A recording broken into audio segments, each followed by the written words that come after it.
بسم الله الرحمن الرحيم xisaabta maanta qaadanayna insha allahu tacaala waxay ku saabsanaanaysaa flaming. Waxay dhahaan xisaabta flaming markii lagu sameynayo waxaa muhiim ah in aad isticmaashid samatool, aad u isticmaashid telyaraha iyo nemneraha.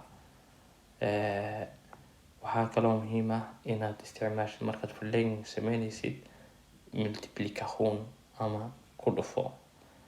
marka labadan tusaale ayaan qaadanaynaa. hadii lagu dhaho 2 delametry flaming ku samee, xisaab waxaad u isticmaali kartaa lambarka doontid, laakiin haddana waxaan isticmaalnaa insha allahu tacaala fem 2 delametry hadii flaming ku samee lagu dhaho waxaad isticmaali kartaa lambarka doontid, laakiin hadda waxaan isticmaalaynaa fem gonger fem. marka waa inaad labaduba telyaraha iyo nemneraha aad labaduba u isticmaashid samatool. alikame 10 dela med 15. xisaabta kaleeta haddii flaming ku samee lagu dhaho 5 dela med 7 waxaad oranaysaa alikame 5 dela med 7 gånger 4 gånger 4 är lika med 20 delat med 28 ayay noqonaysaa. marka flaming markii lagu ku samee lagu dhaho xisaabta doonta ayaad isticmaali kartaa, waxaana muhiim ah in aad multiplication isticmaashid ama ku dhufo.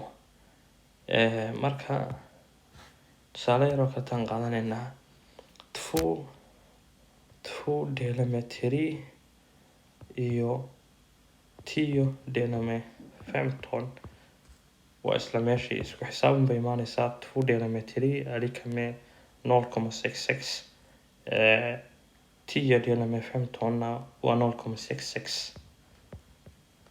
marka waa samma rationellt baa la yiraahdaa. 5 dela med 7 na waa samma 20 dela med 28 oo labadoodaba waxay imaanaysaa 0,71. marka waxaa la yiraahdaa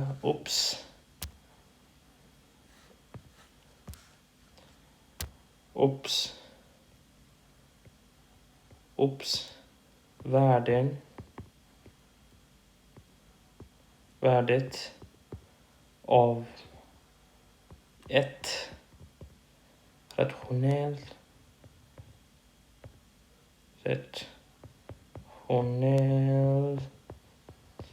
tal ändras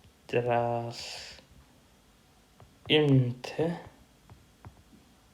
när man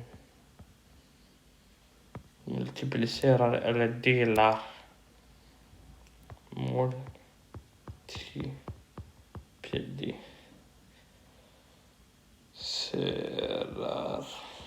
eller delar.